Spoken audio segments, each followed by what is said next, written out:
بسم اللہ الرحمن الرحیم نحمده ونصلی علی رسولہ الکریم اما بعد۔ سیرت النبی صلی اللہ علیہ وسلم کے مدنی دور کا درس نمبر 57 گستاخان رسول کے عبرتناک انجام سے متعلق ہے۔ رب ذوالجلال کے فضل سے غزوہ بدر میں کامیابی سے جزیرہ نما عرب کی وسعتوں میں مسلمانوں کی مایہ ناز جنگی ہیبت پھیل گئی۔ ارد گرد کے کمزور مشرکین خطرہ محسوس کرنے لگے، جبکہ طاقتور مشرک بھی اسلام کے غلبے کو محسوس کر رہے تھے۔ عام دلوں میں اسلام کی طرف رغبت پیدا ہو گئی اور اسلام میں داخل ہونے والوں کا دائرہ وسیع ہونے لگا۔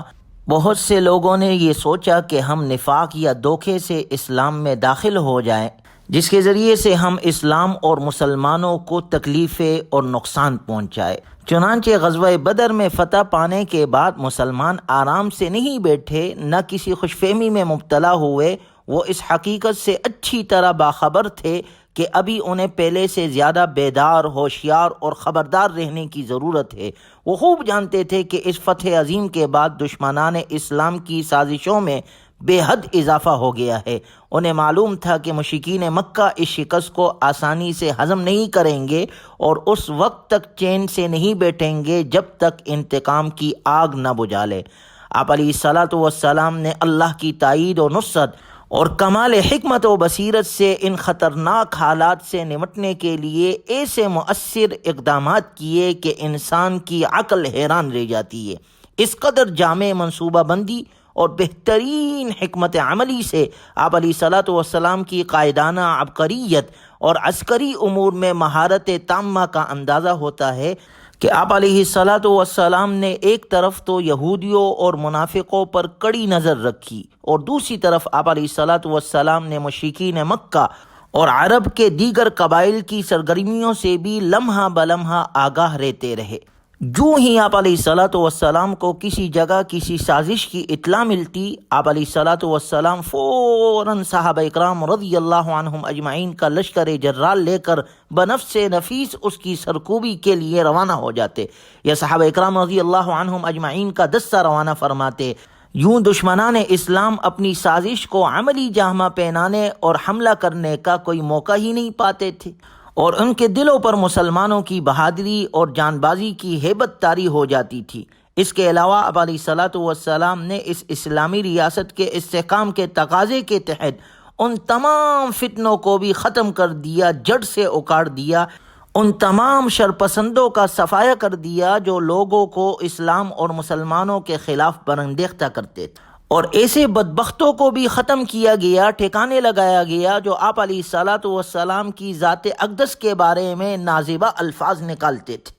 عصمہ بنت مروان یہ ایک یہودی شاعرہ عورت تھی جو مدینہ منورہ میں رہتی تھی، جس نے اپنے شاعری کا رخ مسلمانوں کی ہجو کی طرف موڑ دیا تھا۔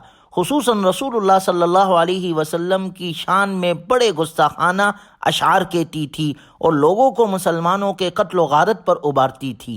اپنے ایام ماہواری کے گندے خون آلود کپڑے مسجد میں لا کر ڈالتی تھی۔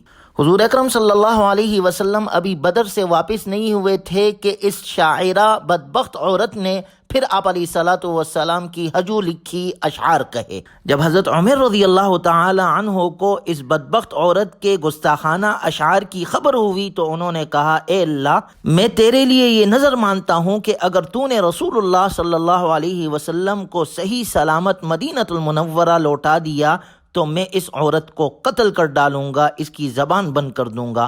رسول اللہ صلی اللہ علیہ وسلم اس وقت بدر میں تھے۔ جب آپ علیہ الصلاۃ والسلام بدر سے کامیاب و کامران ہو کر واپس تشریف لائے اور اس بدبخت عورت کے توہین آمیز اشعار سنے آپ نے اور محسوس کر لیا کہ یہ اپنی حرکتوں سے باز آنے والی نہیں ہے، تو آپ علیہ الصلاۃ والسلام نے تنگ آ کر فرمایا، الا آخذ لی، کیا کوئی میری خاطر مروان کی بیٹی کا کام نہیں کر دیتا؟ سیدنا حضرت عمر بن عدی رضی اللہ عنہ اس وقت موجود تھے۔ انہوں نے یہ ارشاد سنا، فوراً اس کے قتل کرنے کے لیے تیار ہو گئے۔ جب رات ہوئی وہ اس کے گھر میں داخل ہوئے، وہ اپنے گھر والوں کے مابین غفلت کی نیند سو رہی تھی۔ حضرت عمر رضی اللہ تعالی عنہ نابینا ہونے کے باوجود ٹٹولتے ٹٹولتے اس عورت کی چارپائی تک پہنچے اور اس کے بچے اس کے ارد گرد سو رہے تھے۔ جبکہ ایک بچہ اس کی چھاتی سے لپٹ کر دودھ پی رہا تھا۔ انہوں نے دودھ پینے والے بچے کو ایک طرف کر دیا اور تاکہ اس کو نقصان نہ پہنچ جائے، اور اس بدبخت عورت کے سینے پر اتنی قوت سے خنجر مارا کہ اس کے جگر کے آر پار ہو گیا۔ یوں اس شرپسند اور فتنہ انگیز عورت کا خاتمہ ہوا۔ یہ 25 رمضان المبارک سن 2 ہجری کا واقعہ ہے۔ اس کے بعد حضرت عمر رضی اللہ تعالی عنہ نے فجر کی نماز رسول اللہ صلی اللہ علیہ وسلم کی اقتداء میں پڑھی۔ آپ صلی اللہ علیہ وسلم نماز سے فارغ ہوئے، آپ کی نگاہ مبارک حضرت عمر رضی اللہ عنہ پر پڑی۔ آپ نے دریافت کیا، اقتلت بنت مروان، کیا تم نے مروان کی بیٹی کو قتل کیا ہے؟ انہوں نے کہا، اللہ کے رسول، میرے والد آپ پر قربان ہوں، میں نے ہی قتل کیا ہے۔ رسول اللہ صلی اللہ علیہ وسلم نے یہ سن کر فرمایا، نصرت اللہ ورسولہ یا عمر، عمر تم نے اللہ اور اس کے رسول کے دین کی مدد کی۔ عمر رضی اللہ تعالیٰ عنہ نے عرض کیا، اللہ کے رسول، کیا اس معاملے میں مجھ پر کوئی گناہ ہوگا؟ آپ صلی اللہ علیہ وسلم نے فرمایا، لا ينتطح فیہا عنزان، اس میں 2 بکریاں سینگ نہیں مارے گی۔ مطلب یہ ہے کہ اس سلسلے میں کوئی سے 2 شخص بھی اختلاف نہیں کریں گے اور تمہیں کوئی نہیں پوچھے گا۔ بعد میں آپ علیہ الصلاۃ والسلام کا یہ ارشاد گرامی ایک ضرب المثل بن گیا۔ سب سے پہلے آپ علیہ الصلاۃ والسلام ہی نے یہ کلمات ادا فرمائے تھے۔ ایک روایت کے مطابق رسول اللہ صلی اللہ علیہ وسلم نے اپنے صحابہ اکرام رضی اللہ عنہم اجمعین سے فرمایا، اذا احببتم ان تنظروا الى رجل نصر اللہ ورسولہ بالغیب فانظروا الى عمیر بن عدی، جب تم ایک ایسے شخص کو دیکھنا چاہو جس نے اللہ اور اس کے رسول کے دین کی غائبانہ طور پر مدد کی ہے تو عمیر بن عدی کو دیکھ لو۔ اس موقع پر حضرت عمر بن خطاب رضی اللہ تعالیٰ عنہ نے فرمایا، اس نابینا آدمی کو دیکھو جو اللہ کی اطاعت کے راستے میں چلتا ہے۔ یہ سن کر رسول اللہ صلی اللہ علیہ وسلم نے فرمایا، لا تقول الاعمى ولكن البصیر، تم اسے نابینا نہیں بلکہ بینا کہو۔ اس کے بعد سیدنا حضرت عمیر بن عدی رضی اللہ عنہ کا نام ہی بصیر یعنی بینا رکھ دیا۔ جب آپ علیہ الصلاۃ والسلام ان کی ملاقات اور عیادت کے لیے تشریف لے جاتے تو فرماتے تھے، ہمیں بصیر کے پاس لے چلو جو بنی واقف میں ہے، ہم اس کی عیادت کریں۔ حضرت عمر رضی اللہ تعالیٰ عنہ نابینا ہونے کے باوجود جہاد میں شریک ہوتے تھے اور ان کے انہی کارناموں کے بنا پر انہیں بصیر کہا جاتا تھا کہ انہوں نے وہ کارنامے سر انجام دیے جو بینا دیتے ہیں۔ گویا اس میں ہمارے لیے کتنا بڑا سبق ہے کہ ایک صحابی رسول نابینا ہونے کے باوجود گستاخ رسول کو انہوں نے قتل کیا، اور ہمیں یہ سبق دیا کہ جو نبی صلی اللہ علیہ وسلم کا گستاخ ہے اس کی سزا یہ ہے کہ اسے کیفر کردار تک پہنچایا جائے۔ اسی لیے کہا جاتا ہے گستاخ رسول کی سزا سڑتن سے جدا۔ اور مسلمانوں کو یہ سبق جناب رسول اللہ صلی اللہ علیہ وسلم کی تعلیمات سے ملتا ہے۔ چنانچہ مدینہ منورہ کے اندر ایک اور گستاخ رسول، ایک اور بدبخت جس کا نام ابو عفق تھا، یہ ایک یہودی شاعر تھا جس کی عمر 120 سال تھی۔ یہ بدبخت بھی ہر وقت رسول اللہ صلی اللہ علیہ وسلم کے ہجو میں اشعار کہتا تھا، اور اس کا کام ہی یہ تھا کہ وہ اپنے اشعار کے ذریعے سے اسلام اور اہل اسلام کے خلاف لوگوں کے دلوں میں حسد اور بغض کے بیج بوتا رہتا تھا۔ جب اس کی گستاخیاں حد پار کر گئی تو آپ علیہ الصلاۃ والسلام نے فرمایا، ملی بہذا الخبیث، اس خبیث سے میری طرف سے کون نمٹے گا؟ کون ہے جو میری عزت اور حرمت کے لیے اس خبیث کا کام تمام کر دے؟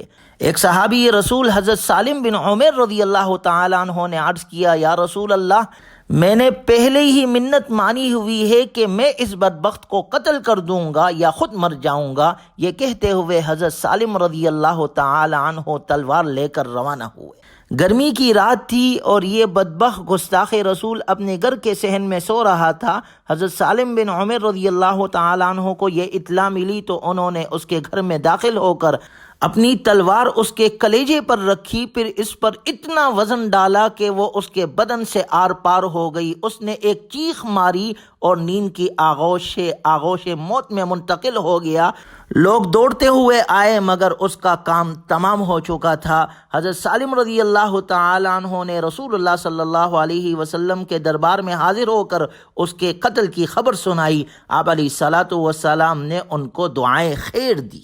یہ شوال سن 2 ہجری کا واقعہ ہے۔ گویا آپ علیہ الصلاۃ والسلام نے ہر اس شخص کو جو فتنہ اور فساد پھیلاتا تھا، مسلمانوں اور اسلام کے خلاف پروپیگنڈے کرتا تھا اور گستاخ رسول تھا، آپ علیہ الصلاۃ والسلام نے اس کے ختم کرنے کا بھی حکم فرمایا۔ گویا ان تمام شرپسندوں کا صفایا کر دیا گیا جو لوگوں کو اسلام اور مسلمانوں کے خلاف برانگیختہ کرتے تھے، اور جو گستاخان رسول تھے ان کو ختم کیا گیا، اور اس طرح اس اسلامی ریاست کو استحکام ملا اور پورے جزیرہ عرب میں مسلمانوں کا رعب اور دبدبہ قائم ہو گیا۔ اللہ تعالیٰ دین کو سارے عالم میں پھیلائے، ہمیں اہل حق کا ساتھ دینے کی توفیق نصیب فرمائے، اور ہمارے نسلوں سے اللہ دین کا کام لے۔ وآخر دعوانا ان الحمد للہ رب العالمین۔